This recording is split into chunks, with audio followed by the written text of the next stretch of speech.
இந்து நாடு அப்படின்னு நம்ம சொன்னா இது ஹிந்து மதத்தை மையப்படுத்தி இருக்கக்கூடிய நாடு என்று சொல்வதை விட இந்து வாழ்வியல் முறையை மையப்படுத்தி இருக்கக்கூடிய ஒரு நாடு. அது எல்லாருமே நாட்டு மக்கள் புரிந்து கொள்ள வேண்டும். உதாரணத்துக்கு காசி எடுத்துக்கலாம். காசி 1194ல முதலாக பனாரஸ் தாக்கப்பட்டது. உடைச்சிட்டாங்க. முஸ்லீம் இன்வேடர்ஸ் வந்து உடைச்சிட்டு போயிட்டாங்க.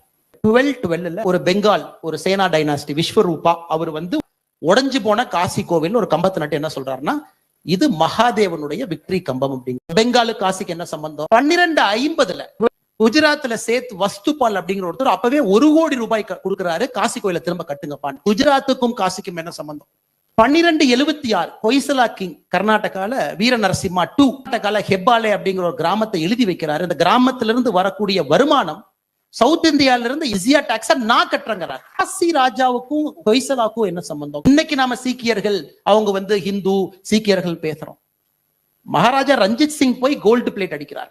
மராட்டி ராணி அகில்யபாய் ஹோல்கர் 300வது பிறந்த நாள் விழா நம்ம கொண்டாடி கொண்டிருக்கின்றோம். அவங்க திரும்ப அந்த டெம்பிளை கட்டுறாங்க. சோ ஒரு விஷயத்தையும் பார்க்கும் பொழுது ஒரு சிவிலைசேஷன் மார்க்கர் நாம எல்லோரும் ஒன்றாக நின்று இருக்கின்றோம். எப்பொழுதுமே நாம வடக்கு தெற்குன்னு பார்க்கலீங்க. மகாபாரதம் சாப்டர் 9 பீஷ்ம பருவத்தை நீங்க எடுத்து படிச்சு பார்த்தீங்கன்னா பாரத வருஷங்கிறது என்ன? 250 நாடுகள் இருக்கக்கூடிய பாரத் வருஷா.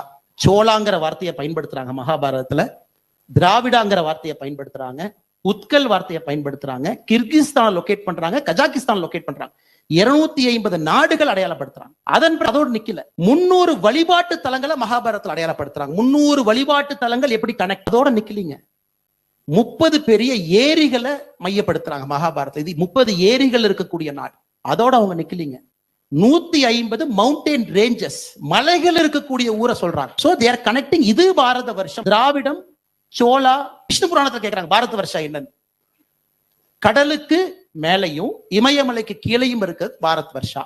இமயமலையிலிருந்து கீழே ஒரு ஸ்ட்ரெயிட் லைன் போட்டீங்கன்னா அது 1000 யஜ்னாவா இருக்கும். ஒரு யஜ்னா 3.12 கிலோமீட்டர். 3120 kilometre straight line. எங்க சொல்றாங்க? விஷ்ணு புராணத்துல சொல்றாங்க.